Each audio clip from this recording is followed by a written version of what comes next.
Mateus capítulo 5, verso 37. Diz assim a palavra do Senhor: seja, porém, o vosso falar sim, sim, não, não, porque o que passar disso é de procedência maligna. Eu vou falar novamente esse versículo, vou repeti-lo. Diz assim: seja, porém, o vosso falar sim, sim, não, não, porque o que passa disso é de procedência maligna. Olha que palavra tão maravilhosa, olha que profundidade há nessa palavra, que é a palavra de Jesus, palavras da salvação, palavras de conhecimento.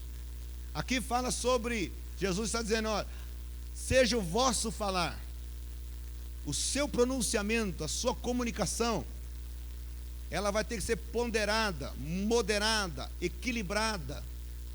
Ela tem que passar pela consciência da verdade. Seja, porém, põe o versículo aqui, meu irmão, por gentileza, deixa o versículo aqui. Seja, porém, o vosso falar. Então Deus, Ele faz essa menção sobre aquilo que a gente fala. Será que tem importância aquilo que nós falamos? Quais são os resultados daquilo que nós falamos? Porque tanto nós somos atingidos por aquilo que falamos, e tanto aqueles que nos ouvem. Aí tem pessoas assim: eu falo o que eu quero. Não, você tem que entender que alguém está ouvindo aquilo que você está falando, e você pode afetar alguém com as suas palavras. Jesus disse que todas as nossas palavras que são ditas de uma forma inconsequente, nós daremos conta diante de Deus. E às vezes não damos conta somente ao juízo lá eterno, mas o juízo sobre essa terra. Às vezes a pessoa come o próprio fruto das suas próprias palavras. Aquilo que se diz, aquilo que se fala, aquilo que o outro ouve. Então, quando isso ocorre, essa má comunicação, quando aquilo que sai dos meus lábios não há verdade nisso, alguém vai sofrer, alguém vai ser prejudicado. Seja o vosso falar sim, sim, não, não, pois o que passa daí vem do maligno, ou seja, vem do mal. Tem outra interpretação esse versículo, pode assim: tudo que a pessoa mente, toda mentira, toda falsidade, toda inverdade, tudo aquilo que não é verdadeiro, vem do maligno. Sim, porque em João capítulo 8, verso 44, diz assim que o diabo é o pai da mentira, e nele não há verdade. Tem essa interpretação também. Mas a interpretação que eu achei mais interessante, dentro daquilo que Deus me colocou, é assim: toda vez que o meu coração, ele tem uma direção, ele tem algo a dizer, mas só que a minha boca transmite a outro algo, então o mal vai se instalar em mim.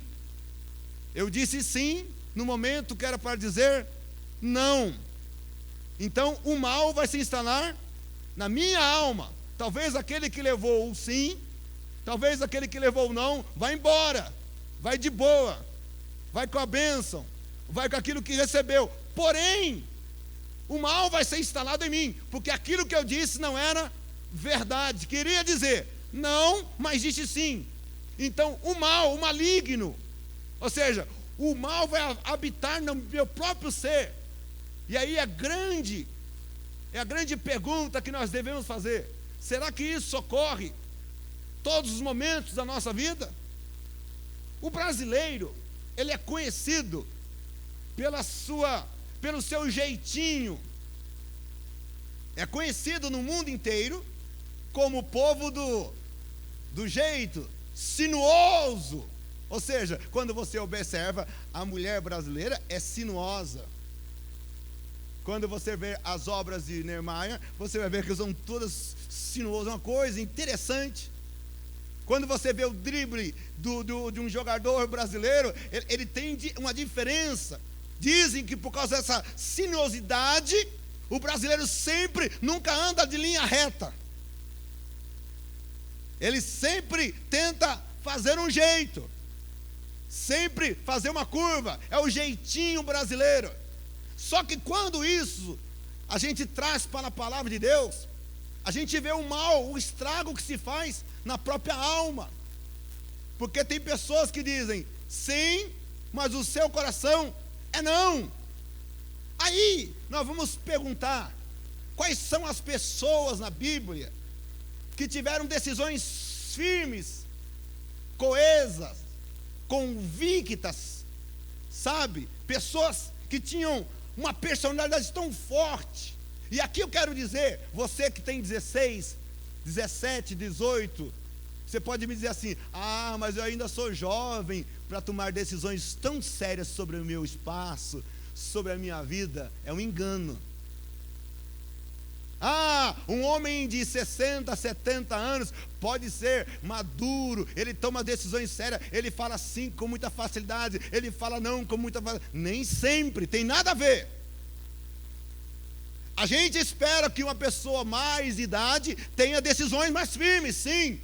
Mas se ele não aprendeu em toda a sua história de vida, se ele não desenvolveu esse aspecto, se sempre ele foi relapso, vulnerável, esquecido, deixou de exercitar, ele vai chegar na velhice, lá na senectude, e ele não vai ter decisões sérias. Então, nós vamos falar aqui sobre um rapazinho rapidamente, sobre Daniel. No capítulo 1 de Daniel, fala que Daniel, ele foi trazido pelo Nabucodonosor. Nabucodonosor foi lá e arrastou o povo de Deus, trouxe todo o povo de Jerusalém, e principalmente os homens perfeitos, e Daniel estava no meio daquela galera que era perfeita, bonito. Então o rei selecionou algumas pessoas que tinham um aspecto bonito, rosto bonito, inteligente, intelectual, sábio. E aí de repente diz a Bíblia que o rei falou assim: ó, a esses que estão selecionados por mim, vocês dêem uma alimentação a ele. Eu quero que eles comam da comida do rei, das finas iguarias da Babilônia. Eu quero que eles bebam vinho, o vinho melhor. O melhor vinho deve ser dado a ele por muito tempo. Olha só, para muitos poderiam dizer assim: é uma bênção, graças a Deus, é uma resposta de Deus. Oh, aleluia, vinho do rei, aleluia, comida do rei, glória a Deus. Ah, até aqui na Babilônia, Deus está me honrando. Até aqui nesse lugar, o Senhor está comigo. Os outros não foram escolhidos. Primeiro, já passei pelo processo da seleção, fui escolhido. Em segundo, comida boa. Em segundo, bebida do rei. Espera aí, está tudo bem. Daniel era um jovenzinho, menino, ainda estava crescendo. Mas o versículo 8, presta atenção, do capítulo 1, diz a Bíblia que Daniel colocou em seu coração, firmou em seu coração. Ele falou assim: olha, eu não posso comer a comida do rei, eu não posso beber a bebida do rei. Diz a Bíblia que ele firmou em seu coração, e ele falou: não, eu não aceito. Ele decidiu firmemente na sua alma, ele disse não, porque a vontade dele não era comer. Então Daniel, ele não tem esse jogo de dizer sim quando existe não. Ele não fala não quando existe sim. Ele abre a boca e ele diz assim: olha, eu não vou comer. Implica em sérias consequências. Ele foi lá e falou assim: olha, me permita comer por um tempo, e depois desse tempo vocês vão avaliar se o nosso semblante é melhor que os outros. E foi dito e feito. No final da sua dieta, Daniel estava melhor. Mas o princípio de Daniel, um jovem novinho, que a gente tem que aprender até com os novos, uma personalidade bastante firme. Sabia responder a todas as oferendas a todos os requintes, ao culto da etiqueta, que ele podia ser o culto da etiqueta, né? Porque tem gente que quando tem etiqueta, quando ele vê que o negócio pode dar melhor para ele fala assim, ó, aqui eu vou ganhar, aqui eu falo sim ou não, depende do que colocar na mesa. Se eu vou ganhar, sim. Se eu vou perder, não. Não interessa de onde veio, que forma veio, não interessa se é dinheiro, não interessa se o amigo, olha que interessante, se o amigo é cruel, se o amigo é perverso, não interessa, eu vou ganhar. Então, eu digo conforme aquilo que está acontecendo. Então, Daniel tinha esse aspecto, que é um aspecto muito importante. Diante da Babilônia, ele disse não. Vocês estão aí? Ele disse não. Agora você me pergunta, pastor, o que leva um indivíduo a ter decisão tão sérias assim? O que leva um rapaz de 16 anos decidir sozinho, porque o pai dele não estava presente, a mamãe não estava, o pastor não estava também, e porque um lugar tão solitário, um lugar tão esquecido, ele tem decisão tão firme, que na hora que ele poderia ceder? Será que ele isso aprendeu em casa?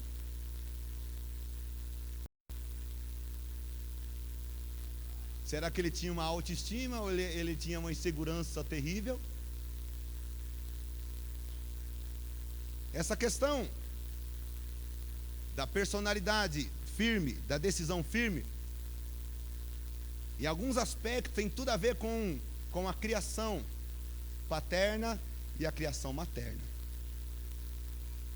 Você sabia disso?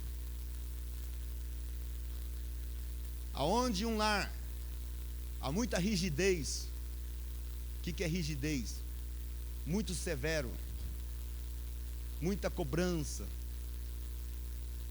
sabe? Muitas regras, muito moralismo, aonde o pai é duro, porque para os aspectos infantil, entenda uma coisa, é melhor um pai morto do que um pai ausente. Marca muito bem isso aí. Isso é forte demais, mas é essa a verdade. Traz menos transtorno quando o pai morreu do que um pai vivo e um pai ausente. Isso é muito sério.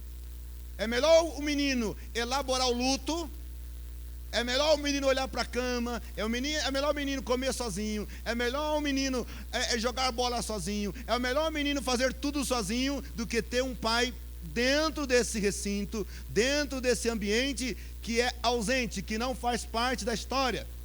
Ou também, presta atenção, um pai está lá dentro, mas um pai severo, um pai extremamente cruel, aonde as diretrizes são muito fortes. Então o menino, a menininha, tem como aquela figura o seu mentor.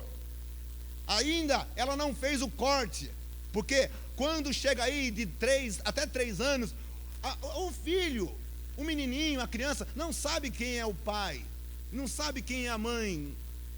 No seu consciente, as suas inteligências, as suas faculdades, a sua maturação neurológica não é formada ainda. Então, a criança, ela não sabe. Para ela, a mãe é a continuidade dela. Simbiose, ela está junto da mãe, a mãe está junto dela. E depois de 3 anos, começa a haver um corte, ela começa a distanciar. Para você observar, é muito fácil. Quando ela chega a 2, 3 anos, ela começa a correr. Ela corre da mãe, e ela vai até ali, até uns 5 metros, daqui a pouco volta, quando o negócio aperta, ela corre para a mãe. Mas depois, meu irmão, ele vai andando, vai sumindo, vai desaparecendo. O processo de simbiose é uma coisa só, porque o peito da mãe representava somente ela. Então tudo é a mãe. Quando chora é a mãe, quando cai é a mãe. Então a mãe é o aspecto forte dessa criança. Só que se a mãe não cortar isso, não deixar que essa criança evolua, cresça, desenvolva, essa criança pode ter sérias consequências lá na frente. E quando o pai, a mãe é muito severo, essa criança, ela acha que vai ser abandonada se ela disser não. Então tudo que a mãe falar, ela tem que dizer sim, sim, menino, sim, sim e sim. Então quando cresce, Quando cresce, quando vira marmanjo ou marmonja, sabe o que acontece? Diante do chefe, diante do líder, diante de alguém, o que ele vai falar? Eu não quero, como eu não quero ser abandonado, porque nós buscamos a aceitação todo momento. Presta atenção, não converse.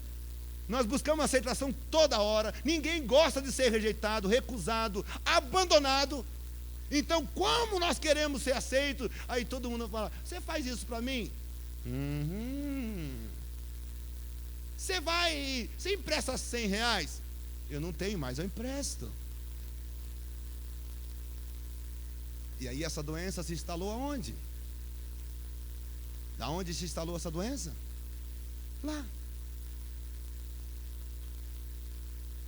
Lá embaixo, lá na infância, lá no começo. Outros, presta atenção, ocorre outra situação. Às vezes o pai segura o filho, segura. Não permite que o filho faça as suas escolhas. Porque isso é interessante, a mãe e o pai têm que saber que o menino vai ter as suas próprias escolhas. Aí, mas a mãe faz assim, é claro que a criança depende totalmente da mãe. No primeiro momento, é a mãe que troca a fralda, é a mãe que amamenta, é a mãe que dá banho, é a mãe que põe para dormir, é a mãe que põe a roupinha para ir para a igreja, é a mãe que escolhe a camisetinha, é a mãe que faz o cabelinho pinchainho, fica bonito, é a mãe que põe a sandalinha, é a mãe que canta para ela, tudo é a mãe. Só que quando cresce, quando vai crescendo, você tem que deixar essa criança agora começar a tomar as suas próprias decisões. E se ele não tomar suas próprias decisões, quando cresce, ocorre o quê? O que ocorre com essa criança que cresceu? Alguém sempre vai ter que tomar decisões por ela. Ela casa, mas se não falar com mamãe, se não falar com o papai, se não ligar para a sogra, se não ligar para alguém, ela não tem segurança. Por quê? Tudo lá na sua tenra idade, lá na sua infância, a mãe decidiu dominar a criança, fazer tudo para a criança, segurar a criança, se proteger demais a criança. E quando ela cresce, ela vai ter que amar um namorado. Uma namorada, ela olha assim: mãe, tá bom aquele namorado, a senhora gostou? E a mãe, tem mãe que é megera, terrível, cruel, mas não é do Bom Retiro, é claro. Ela vai falar assim: meu filho, eu não gostei dessa menina. Aí a menina: mas eu gostei tanto, mãe. Ai, mãe, eu estou apaixonado, mas eu não gostei. Você trate de dar um sumiço com essa menina. Você trata de dar um pedala nela, e eu não quero mais vê-la. E assim também para todos os aspectos. Olha o jeito dela, olha como ela fala. Você já viu como ela come? Aí começa a colocar os defeitos. Por quê? É a mãe que decide o casamento. E você pensa que não? Até a igreja decide casamento. A igreja, todo mundo gostou? Então eu vou casar, porque eu fui lá na igreja, todo mundo gostou, falou que é um homem de Deus, falou que é um homem de Deus. Lá na igreja todo mundo fala bem dele, fala bem dela. É verdade. Quem decidiu o teu casamento, hein? Será que foi a igreja? Pastor, porque eu fui no monte e lá alguém falou que é ela. Então alguém vai decidir por você. Você não gosta? Mas eu vou gostar, porque eu estava orando e alguém falou que quer dizer que as escolhas, Deus vai se envolver nas suas escolhas. Quem é que manda? Às vezes eu já tenho visto pessoas casarem sem querer casar. Casa sim, porque não sabe dizer não, e vai se envolvendo. Daqui a pouco casou. Eu já vi pessoas terem amizade forte, e de repente o camarada vai todo dia em casa. Um dia ele mexe na geladeira, daqui a pouco dorme no sofá, daqui a pouco está debaixo dos cobertores, e ninguém sabe o que dizer. Não, porque a pessoa, ela não desenvolveu. E isso aqui, pastor, como eu faço? para aprender isso? Isso é um exercício. É um exercício. Você pode desaprender. Claro que o processo de você apagar isso não é da noite para o dia. Você vai ter alguns tremeliques. Você vai ter alguns choques da primeira vez. Você não vai dormir na primeira vez quando disser não para alguém. Você vai surtar, você vai ficar assim como tivesse um colapso na sua alma. Você vai gelar na primeira vez. Você vai ter que fazer o processo de aprender. E aprender não é fácil, porque você já instalou na tua alma, sabe, dizer sim para todo mundo. Então, fazer esse processo, regredir esse processo, fazer o processo regresso, não é tão fácil, mas há uma forma, há uma possibilidade de você alcançar, sabe, o equilíbrio disso. Eu não quero que você seja passivo, porque eu também não quero que você seja agressivo. Agora, pastor, todo mundo agora que me perguntar, não. Você vai, não. Você quer? Não. Eu não quero que você pule da passividade para a agressividade. Porque passivo, o que é ser um ser passivo nesse tema? É o indivíduo que é dito como bonzinho. Geralmente esses dizem, ele é tão bonzinho. E isso não é um elogio se fizer falar isso de você, irmão. Me permita falar, olhe para mim. Se chamar de você de bonzinho, isso não é um elogio. Não durma dizendo, meu Deus, me chamaram de bonzinho. Isso é uma ofensa. Com esse tom de bonzinho, mas ela é tão boazinha. Ela é generosa, parece que Madre Teresa desceu nela. Vai. A Bíblia nunca manda você ser bonzinho. A Bíblia diz que manda você ser bom, justo. Nós devemos trilhar o caminho da justiça. Você não pode ser 880 ou 8. Não, você não pode ser isso. Você não pode ser agressivo, severo demais. Você tem que ser assertivo. O que é assertivo? Equilíbrio, moderado. Por isso Jesus falou assim, sim, não. Mantenha isso aí. Mantenha esse meio. Mantenha o foco. Porque se você disser sim, você tem que dizer com equilíbrio. Se você disser não, você tem que dizer com amor. Eu acho muito bonito quando o Tiago fala sobre isso. Paulo, em Efésios capítulo 4, dá uma lidinha em casa. Ele fala assim, olha, não mintais uns aos outros, mas considerai-vos que quando você disser a verdade, diga essa verdade em amor. Diga assim, dizer a verdade em amor. Mais uma vez. Você já viu alguém dizer assim, eu falo a verdade, não estou nem aí. Já viu alguém dizer? Está errado. A verdade dita numa hora errada